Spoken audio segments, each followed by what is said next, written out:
Dios te bendiga, que tengas un buen día. Bueno, hoy ya tenemos luz, ayer no teníamos. Y bueno, y quería compartirte la meditación del día y bueno, y alentarte a que te suscribas al canal, a que le des me gusta y que lo compartas, para que la palabra también pueda llegar a muchos, como compartía.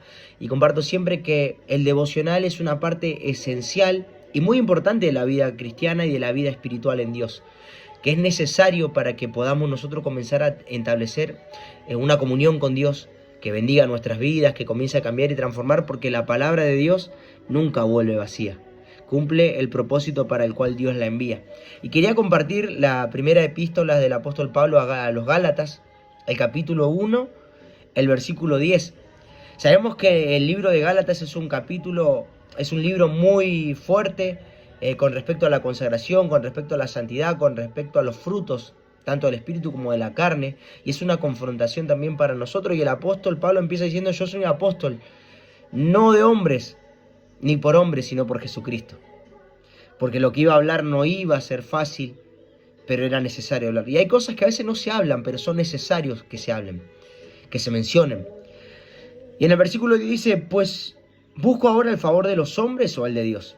¿Os trato de agradar a los hombres? Pues si todavía agradara a los hombres, no sería siervo de Cristo.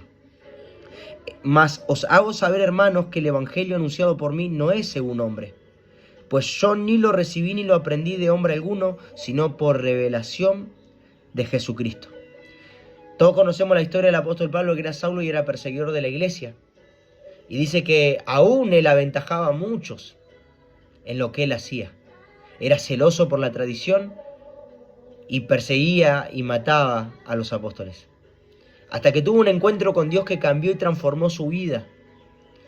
Tuvo que pasar un proceso, él mismo lo declara versículo más adelante, donde pasó un proceso de 3 años, después fue a Pedro, pero él no lo conocían, solamente hablaban diciendo: este era el que asolaba la iglesia en otro tiempo, pero ahora predica.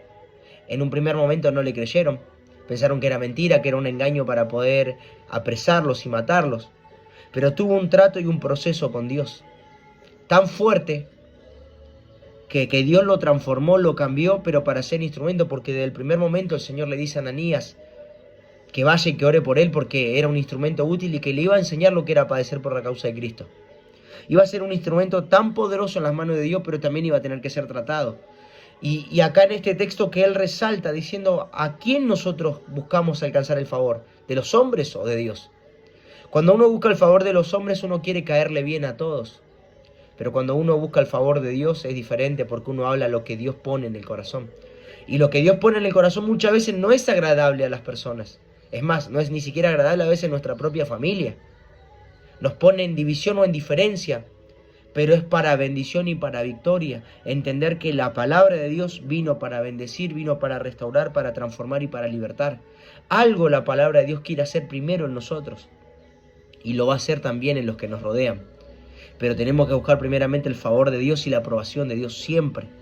Porque cuando yo quiero aprobar y agradar a los hombres, dejo de ser siervo de Cristo. Porque muchas veces el Señor nos va a mandar a hacer cosas que los hombres no van a entender, aún en nuestra familia. Pero cuando uno se mantiene en obediencia a Dios y a la palabra, eso bendice.